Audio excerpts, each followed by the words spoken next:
soir prochain où il n'y aura pas cours parce que c'est Purim. Sinon, tous les mardis soirs, là, à peu près de 19h jusqu'à 19h30, 19h45. Je ne vais pas vous retenir trop de temps. Mais voilà quelques minutes. Évidemment, la fête de Purim, je l'ai rappelé. Alors, la petite histoire, quand même. La petite histoire, c'est que on est à la fin des 70 ans. On est dans l'exil babylonien. Nous sommes en Perse, d'accord?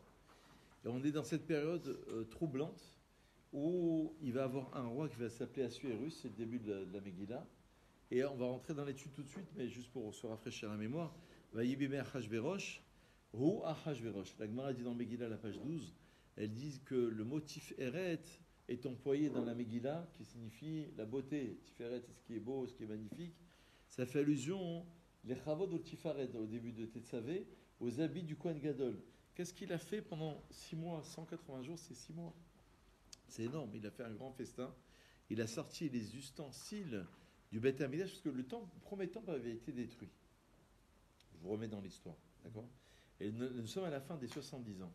Et la Gemara dit là-bas que non seulement il a pris les ustensiles, il a pris les habits du Kohen Gadol, du grand prêtre, et il a festoyé avec, comme si qu'il disait, c'est nous qui avons raison. C'est nous qui allons régner finalement. C'est-à-dire que le temple a été détruit, c'est fini. Mais plus que cela, j'ai vu dans l'introduction d'un livre en français de Arskol, il y a quelques années, il y a longtemps, mais j'avais lu comme cela, au nom de certains Midrashim qui disaient que, en fait, les prophètes avaient prophétisé et avaient dit qu'à la fin des 70 ans, le temple serait reconstruit. C'est ce qui va se passer d'ailleurs. Et selon leurs calculs à eux, la fin des 70 ans était arrivée. Et le temple n'étant pas reconstruit, ils ont dit, vous voyez, vos rabbins, vos prophètes se sont trompés. Et par conséquent, c'est nous qui allons régner. Voilà un petit peu dans quel contexte on est. Donc il va prendre les ustensiles, il va prendre les habits du Kohen Gadol. Donc ça va être un sacré blasphème, en quelque sorte, contre la tradition, contre le peuple juif. Et c'est une manière de vouloir régner sur le peuple juif. Maintenant, on est passé à côté d'une grande catastrophe, parce qu'on se rappelle que Haman, c'était comme Hitler. Haman va vouloir anéantir tous les juifs. Je vous rappelle que le début de la Megillah commence en disant que le roi Achashverosh, la Gemara, dans Megillah, il dit comme ça, il régnait sur le monde entier. Mais c'est écrit dans le texte en vérité. Parce que c'est écrit, mais Odou Beatkouch, c'est-à-dire de l'Inde à l'Éthiopie. Ça veut dire qu'il avait 127 provinces. Ça veut dire pratiquement le monde entier. Et donc, son décret, il était terrible de vouloir anéantir tous les juifs. Donc Esther, qu'est-ce qu'elle fait? Elle dit, il faut jeûner. Il faut jeûner, il faut prier. Et Esther, Magdim Refoua Lamaka, comme le dit toujours le Talmud dans Megillah, à page 12-13, en disant que Dieu, avant de frapper, il envoie le remède. Le remède, c'était Esther. Esther qui était de confession juive. Vet'ama loegid et atama vetmolata. Le texte dit là-bas que loegida Esther et atama vetmolata. Elle n'a pas raconté d'un moment un roi qui va se marier avec une reine. Il lui demande d'où tu viens, de quelle famille, ta généalogie, tes ascendants. Là, il ne pose pas de questions. Il la trouve très belle. On dit que c'était Miss Univers, Esther, d'accord, elle faisait partie des 4 plus belles femmes du monde. Et la Gemara dit qu'elle s'appelait Istéhar, c'était son vrai nom, d'accord, Ishtar, comme ils disent Ishtar, c'est Istéhar. Et Esther, en vérité, il y a plusieurs versions. Il y a une version de la Gemara, un rave qui dit que c'était Hadassah, parce qu'elle ressemblait au Hadas, vous savez, c'est la myrte, ça veut dire Yerakroket Aïta, c'est-à-dire qu'elle était de couleur un peu verdâtre, mais dans le sens où elle avait une couleur de peau tout à fait singulière, magnifique. Et il a choisi pour sa beauté, mais il n'a pas su qui étaient ses parents. Donc en fait, il n'a pas su qu'elle était juive. Ça, dit le Talmud, c'est déjà un miracle. Parce que ça n'existe pas. Comme si tu dis le roi, d'accord, de l'époque qui gouverne pratiquement le monde entier, quoi, il va se marier avec une femme dont il ne connaît pas les origines. C'est impossible. Mais Loïgita Esther est à main vêtement d'intercès, c'est déjà un premier miracle, c'est qu'elle n'a pas raconté. Et donc, en fait, il ne s'est pas vraiment interrogé. Il a vu, voilà, la proximité avec Mordechai. Il y en a qui disent dans le Talmud que Mordechai Mardoché, c'était son oncle. Mais en vérité, Vaïlo Levat, c'est qu'il a élevé Altikré Levat et là les Baït. Ça veut dire qu'en vérité, il s'est marié avec elle. Une version comme ça dans le Gemara qui dit qu'il s'est marié avec elle. Donc voilà à peu près le contexte. Donc évidemment, le jeûne va servir à une introspection, à une prise de conscience, à une teshuva, à un retour, à tel point que le Kenos et Kol Yehudim, l'air Kenos et Kol Yehudim va rassemble tous les juifs, peu importe leurs convictions politiques, ils sont de droite, de gauche, du centre, peu importe leur religion, pas leur religion, mais leur degré de religiosité. Kenos et Kol Yehudim. L'essentiel, c'est de rassembler tous les juifs. C'est extraordinaire. Et donc, Esther va avoir, avec Mordechai évidemment, va avoir une capacité à réunir l'ensemble du peuple juif. Là où je voulais vous amener, c'est vers cette Gemara très intéressante dans Megillah, page 19. C'est marqué comme ça. Vatirtov Esther Amalka Batavichai ou Mordechai Yodit Kol Tokef. Esther, accompagnée de Mordechai, le juif, Mordechai et Yodi, ils ont écrit tout le Tokef, ça veut dire toute l'essence même de l'histoire de la Megillah d'Esther. Alors, dans la Gemara, il y a une discussion. Me'echad Kore Adam et Megillah ve Yosef Vayede Chovato. À partir de quel endroit, vous savez qu'il y a 10 chapitres dans la Megillah, je pense, et c'est une question. Alors, au niveau de la halakha, si on écoute la Megillah, il faut écouter toute la Megillah. Si on rate un mot, c'est un problème. Il faut écouter vraiment chaque phrase, chaque mot. Chaque mot a une importance. Et à partir de quand l'homme doit lire la Megillah, le rouleau d'Esther? Rabbi Meir, il dit Kula. On fait la halakha selon Rabbi Meir. Il dit entièrement, du début à la fin. Voilà, en vérité, le premier chapitre, on ne voit pas tellement quel est l'avantage de l'avoir écrit, d'avoir connu le nom de sa première femme qui s'appelait Vashti, d'accord? Non pas qu'elle était vache, d'accord? Mais bon, c'était Vashti. Et Vaï Bimer Hashverosh, il a fait un festin. Bon, pourquoi nous donner autant et tant d'éléments? Ça, c'est la position de Rabbi Meir. Il dit non, il faut tout lire. Pour faire la mitzvah, il faut tout lire. Rabbi Yehuda, il dit mais Ishéodi, Haya, Beshushan, Ushmo, Mordechai, Ben Yair, Ben Shebi, Ben Kish, Ishemini. C'est à partir de cela où on parle du juif qui apparaît. Donc, d'après Rabbi Yehuda, non. L'acteur principal, c'est cet homme juif. Qui est cet homme juif? Ushmo Mordechai, c'est Mordechai. C'est là où il faut commencer à lire la Megillah, puisque c'est le plus important. C'est lorsque le tzaddik apparaît. C'est avec la Gemara, elle dit que lorsque on dit Ushmo Mordechai, c'est comme Ushmi Hashem. On précède l'appellation au nom, on dit son nom, c'était Mardoché, ou son nom, c'est l'Éternel, c'est les tzadikim.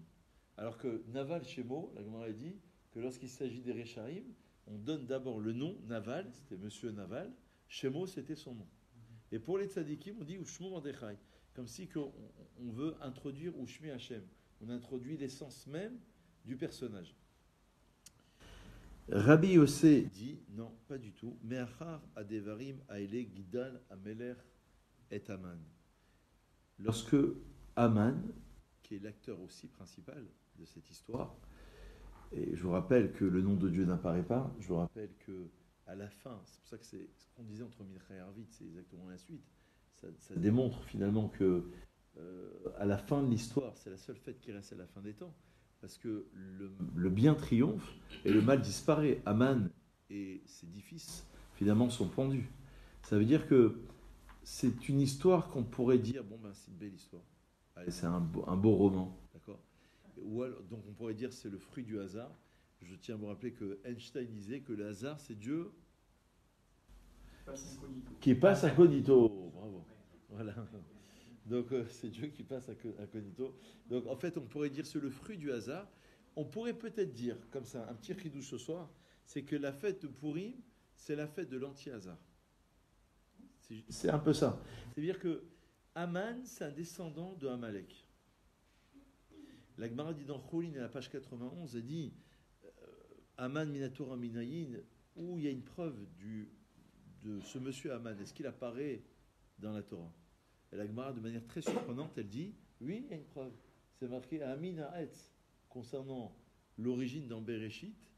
Amin Ha'etz, ça veut dire c'est l'origine de la faute du péché originel. D'accord? C'est-à-dire Dieu a demandé à Adam et à Adam Arishon de ne pas consommer ce fruit et il a consommé. Et lorsque Dieu va lui poser la question, Amin Ha'etz Hachal Sivitil chez l'Olechol, que je t'ai ordonné l'ordre de ne pas en manger, Achalta, tu as mangé. Alors quel est le lien entre Haman, c'est de la même manière, d'accord, mais pas tellement le lien, Amin Ha'etz, quel est le lien entre le personnage Haman, quelque part, représente le mal, avec le Talmud dans Cholin, qui nous dit que le mot Haman apparaît dans le texte, dans Bereshit, concernant la faute du péché originel. En vérité, c'est très facile, ce que je veux dire, c'est au nom du Ramchal, ce que je veux dire, c'est très très facile. C'est qu'en fait, l'origine de Haman, c'est Amalek. Amalek, c'est le peuple ennemi numéro 1 qui veut attaquer Israël lorsqu'il sort d'Égypte. Et il va attaquer Israël. Et Amalek, c'est bien connu que c'est la même valeur numérique que Safek, le doute. C'est celui qui, quand tu commences à avoir des doutes, non pas qu'on n'ait que des certitudes, parce qu'on a souvent des doutes dans la vie, mais dans la halakha, il faut avoir une certitude. Voilà, tu vas à droite ou tu vas à gauche. Et donc, Amalek, c'est celui qui émet des doutes sur notre relation à Dieu, sur notre confiance à Dieu, et notre relation intrinsèque avec l'Éternel. Donc, il est normal de retrouver la référence de Haman avec Hamin. C'est-à-dire l'origine de Haman, son ascendance c'est Amalek, c'est Esav. Et Esav, l'origine, c'est lorsqu'il y a la consommation du péché. Pourquoi la consommation du fruit défendu? Parce que c'est là où le mal apparaît. Dès qu'il commence à goûter ce que Dieu lui avait interdit, le Ramchal dit, il fait rentrer le mal en lui. Le mal était extérieur à lui. Il fait rentrer le mal en lui. Et à partir de ce moment-là, le libre arbitre, le bien, le mal. Donc le choix. Donc Haman, c'est bien Amin. D'accord? Est-ce que c'est clair? Donc ça veut dire que l'origine apparaît dans cette interdiction de la consommation du fruit défendu. C'est là où il y a l'origine du mal qui va apparaître, et donc l'origine de tous les doutes, etc. Alors, donc on a 3 positions pour savoir à partir de quand faut-il lire la Megillah. Est-ce qu'il faut la lire entièrement, comme Rabbi Meir, la halakha suit la position de Rabbi Meir? Est-ce qu'il faut la lire à partir du moment où Mordechai apparaît, le tzaddik, qui va sauver avec Esther, évidemment, le peuple juif? Ou alors, est-ce que on va commencer à lire la Megillah à partir du moment où Haman, qui veut anéantir Israël, apparaît? Alors, vous posez la question finalement, quel est l'intérêt de savoir tout cela? Ça veut dire qu'il y a une question ici technique dans la Gemara. Alors, au-delà de la question technique, on va essayer de réfléchir, comme on essaie de le faire sur une étude de texte. Ça veut dire finalement quel est l'intérêt de savoir si c'est à partir de tel passage ou tel autre passage. Alors, il y a un intérêt technique au niveau de la loi juive. Est-ce que c'est à partir du chapitre 1 ou chapitre 2 qu'il faut commencer à lire le texte pour faire la mitzvah? Mais au-delà de cela, qu'est-ce que les sages veulent nous faire comprendre finalement comme idée? Alors, j'essaie de vous faire réfléchir un peu, j'essaie de vous faire un petit peu... d'accord? Hein? Cogiter, bravo. Voilà. J'essaie de vous faire un petit peu cogiter pour essayer de comprendre finalement. C'est le mérite de Serge là ce soir, c'est incroyable. Le mérite d'étudier la Torah. On dit qu'il n'y a pas de plus autre chose que l'étude de la Torah. Quand on veut. Il fait revenir au temple, Serge. Bah oui, faire revenir aux traditions, c'est le mérite du défunt, c'est incroyable. C'est un grand mérite, c'est quelque chose d'incroyable. C'est extraordinaire. Et on dit qu'il n'y a pas mieux que l'étude. Parce que Talmud Torah Kanegat Kulam, ça veut dire finalement ça entretient vraiment la neshama et l'âme. Alors quel est l'intérêt finalement de savoir est-ce que c'est à partir de Mordechai? Ça paraît très technique. Ben, je vais vous dire une nouvelle lecture qu'au-delà du côté technique, il y a finalement une lecture de l'histoire. Ça veut dire que cette histoire de la Megillat Esther, ça veut dire le rouleau d'Esther. Parce que c'est elle qui va le mettre par écrit avec Mordechai. Beroach HaKodesh, avec Esprit Saint. Mais en fait, cette histoire, comme on l'a dit tout à l'heure, soit on pourrait la lire comme étant une histoire qui vient par hasard, ou alors nous, comme on est croyants, on va dire non, il y a un sens dans cette histoire. Et c'est finalement Dieu qui se cache. Megillah, ça voudrait dire donc le dévoilement, le Gilou, chez l'Esther Panim, de la face cachée de Dieu. Parce que, comme je l'ai rappelé en introduction, nous sommes en exil dans cette histoire-là. Nous sommes en Perse. Nous sommes dans Shushan Abira, la capitale de Suse, d'accord? La ville de Suse, de Shushan. Et donc, le temple des deuxième temple n'est pas encore reconstruit. Donc, on est un peu perdu dans cette histoire. On est dans la période des derniers prophètes. Et il y a peut-être des doutes qui vont s'installer. Haman profite de cette brèche pour essayer d'installer un doute final.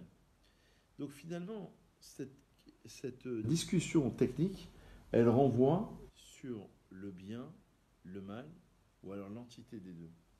Selon le Ramchal, en vérité, on pourrait dire que l'histoire, on va la lire comme si le mal, il faisait partie de l'histoire.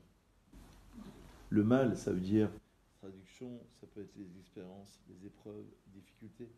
Même cela, c'est ce qui va me permettre de me construire. Ça veut dire que on a une puissance chez nous, dans le peuple juif, c'est qu'on a la force de la résilience. C'est-à-dire même lorsqu'il nous arrive des choses dramatiques, on arrive à se reconstruire. On le dit souvent dans nos cours, on arrive à rebondir, à se reconstruire à partir de ces épreuves-là. Donc la discussion ici, elle porterait sur le fait de dire, est-ce que je vais me focaliser sur le mal, représenté et symbolisé par Haman? Est-ce que je vais me focaliser plutôt sur Mordechai, qui représente le bien, est-ce qui m'intéresse, c'est cela? Ou alors, et la halakha a retenu encore une fois la position de Rabbi Meir, c'est Kula, c'est l'entité, c'est l'ensemble. Ça veut dire que pour ma construction personnelle, la construction d'un peuple aussi, j'ai besoin de toutes les périodes, toutes les étapes. Ça correspond à une autre Mishnah dans Megillah qui dit que Akoré les Mafreya lo yatsa, celui qui lit la Megillah dans un autre ordre, dans l'ordre différent, c'est-à-dire il est chapitre 1, ensuite chapitre 4, ensuite chapitre 3, ensuite chapitre 2, ensuite chapitre 5, il n'a pas fait la mitzvah. Bon, tu vas me dire, il faut être fou pour faire ça. Qui va lire une histoire alors tu mets le film au milieu, ensuite tu reviens au début. Il faut être un petit peu déséquilibré, c'est pas dans la normalité. Alors j'ai eu une explication à corréler ma frère, ma Apshat, c'est qu'en vérité celui qui lit les ma frères, c'est-à-dire pas dans l'ordre normal, mais dans l'ordre inversé, c'est-à-dire qu'il ne comprend rien à l'histoire. Lo yatsa, il n'a pas fait la mitzvah. C'est-à-dire qu'il ne comprend même pas que son histoire personnelle, c'est la meilleure. Ce que Dieu il me propose dans ma vie, c'est calculé au millimètre. En fait, l'histoire de Purim, c'est deux choses. C'est tout ce qu'on a dit ce soir. Première chose, c'est la fête de l'anti-Hazar, anti-Amalek, donc anti-doute, parce que Amalek veut nous faire douter de notre relation à Dieu, la relation à la Torah, la relation à Israël. Et c'est une deuxième chose, c'est ce qu'on va dire à l'instant, c'est de relire l'histoire en se disant, mais finalement, ce que Dieu il m'a proposé dans ma vie, c'est ce qui me correspondait. C'est exactement ce que je possède, ce que j'ai, ou ce que je n'ai pas, c'est exactement ce qu'il me faut. Et le problème, c'est qu'on est un peu jaloux, le problème, c'est qu'on a des doutes, le problème, c'est qu'on est...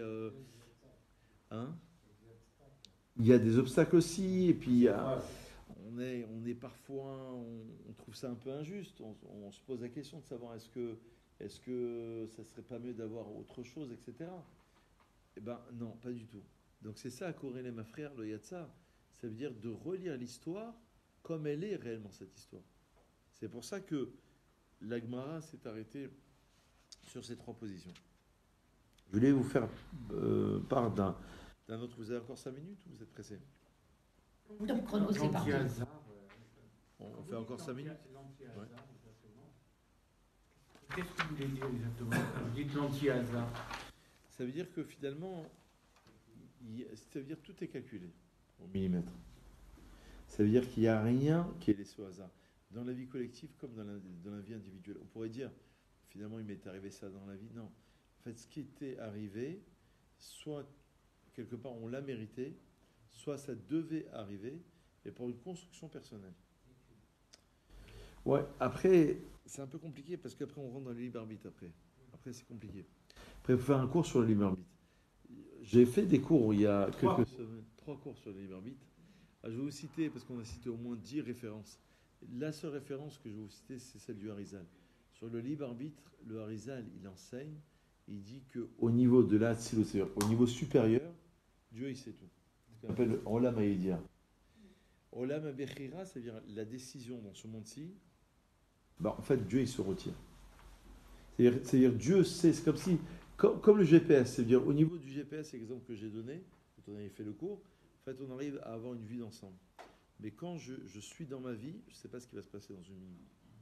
Donc en fait, je peux avoir des doutes, mais normalement, je dois avoir au moins une certitude, c'est que ce Dieu-là, c'est la fête de Purim. Ça veut dire qu'il est là pour m'enseigner que cette histoire, toute cette histoire avait un sens.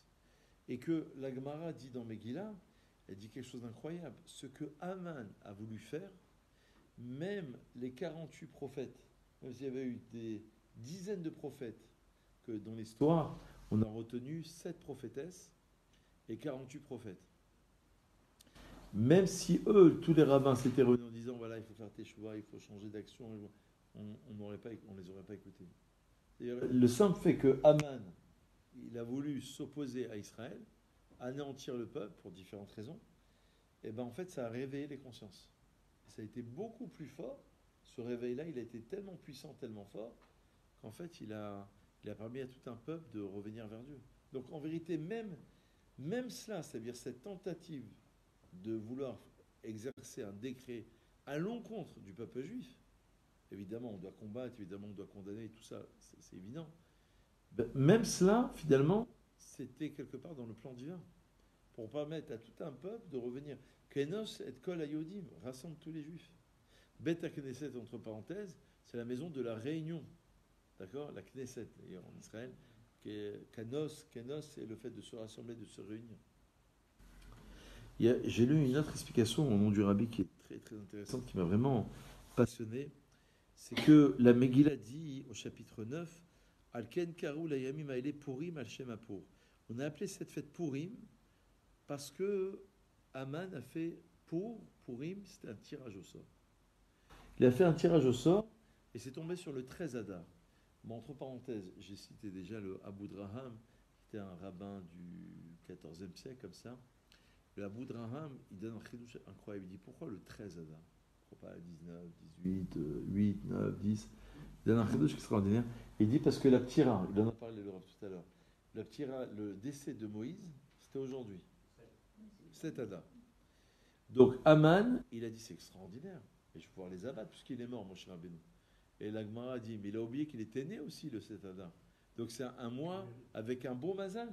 La halakha dit, lorsqu'on a un jugement, eh ben, on doit passer en justice.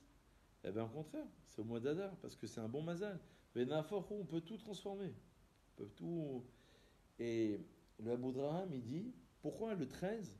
Parce que c'est le 7e jour de la tira de Moshe. Le 7 Adar, c'est un jour. 8, 9, 10, 11, 12, 13.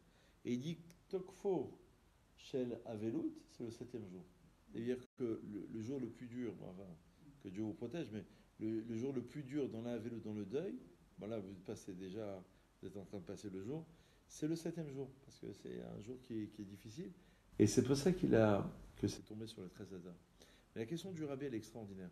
Il dit, pourquoi avoir choisi le nom de la fête en langue perse de l'époque? Parce que là, le texte témoigne en disant on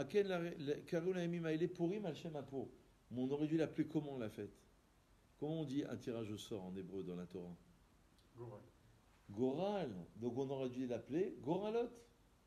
Au moins en hébreu. Au moins en hébreu. Pourquoi en langue perse? Et il dit c'est d'autant plus difficile que le tirage au sort c'était pour anéantir les Juifs. Mais normalement, il dit la fête, elle représente une mitzvah. J'aurais dû l'appeler Mikra Megillah, j'aurais dû l'appeler Mishloach Manot. La fête de Pessah, ça représente le Korban Pessah, le sacrifice de l'agneau pascal. La fête de Shavuot, ça représente les 7 semaines. La fête de Sukkot, ça représente la Souka. Donc chaque fête véhicule une mitzvah. Et là, non seulement ça véhicule pas de mitzvah, non seulement c'est en langue perse de l'époque, donc on comprend pas. Et en plus, ça représente le tirage au sort pour tuer les Juifs. Donc c'est pas... Et personne ne s'est posé la question, c'est incroyable. Qu'est-ce qu'il dit le docteur? Docteur Moël, hein, si vous cherchez un docteur Moël.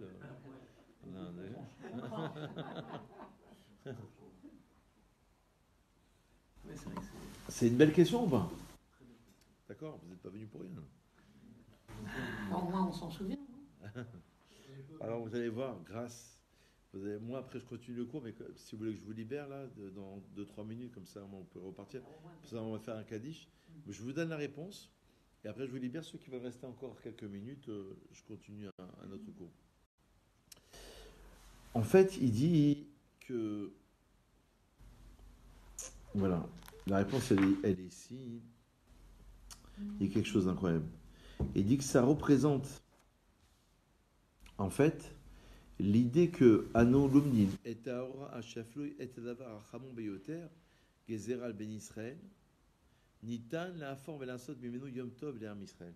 Ça veut dire que même la langue perse, ça veut dire finalement, quelque part, le niveau le plus inférieur. Avec l'idée, c'est très chassidique comme réponse, mais elle est très très belle. Avec l'idée de dire que ça représente la potentialité de vouloir anéantir le peuple juif. C'est-à-dire le niveau vraiment le plus bas, le plus inférieur. Même cela, on peut le transformer. Parce que la Gemara dit, dans Gittin, elle dit Asher kol anogea bahem kenogea bevat einai. Il dit c'est ceux qui touchent les enfants d'Israël, dit Dieu, c'est comme si qui touchait, pour l'ophtalmo, ma pupille. C'est-à-dire c'est ce que j'ai le plus cher au monde en quelque sorte. Comme si qui touchait finalement ce qui était le plus important chez moi. La prunelle des yeux, on va chercher. La prunelle des yeux, on va chercher. Bravo. Et de mes yeux, exactement. Et ça veut dire que même dans ce degré-là, ça veut dire de la Perse de l'époque, de ceux qui veulent régner sur Israël, ceux qui veulent prendre les habits du Kohen Gadol, même dans cela, à un niveau inférieur, que Purim représente justement le tirage au sort pour anéantir le peuple juif, même dans cela, il y a une possibilité de transformation et de renverser les choses et que Dieu, justement, soit présent. Nitan la forme et la seule Menu Yom Tov, et qu'on peut en faire un jour de Yom Tov. Dans un autre passage, il explique que, et je vais conclure vraiment sur cela, il dit qu'un jour de Yom Tov, c'est un jour de fête. Alors, les fêtes juives, comme j'ai expliqué tout à l'heure, seront annulées, ou alors les livres de la Torah seront annulés selon le Rambam, à la fin, dans le 2e chapitre. Et là-bas, on a expliqué que, non pas qu'ils seront annulés dans le sens premier, d'après le Chafetz Chaim, c'est qu'ils seront annulés dans le sens où ils seront battels, ils seront secondaires par rapport à l'essentiel. Voilà ce qu'on a expliqué dans le Chafetz Chaim. C'est-à-dire qu'ils seront secondaires. Mais la fête de Purim restera. Parce que la fête de Purim, bien que ce soit une fête rabbinique, pas de la Torah, elle représente vraiment la fin des temps. La fin de la... Ça veut dire où vraiment le mal disparaît. Le bien apparaît et qu'on a compris à la fin de l'histoire que chaque séquence de ma vie, chaque séquence de mon histoire a été un moment d'une véritable construction personnelle. Donc on a pris justement le nom de Purim, c'est ça la réponse. C'est qu'on a voulu prendre le nom de Purim qui représente justement le tirage au sort pour anéantir, qui représente la langue justement qui n'est pas forcément en langue hébraïque ou langue juive, et on a voulu en faire une force. On a voulu dire ça, c'est ce qui va permettre justement de transformer les choses. Voilà, je vais faire un kaddish pour l'élévation.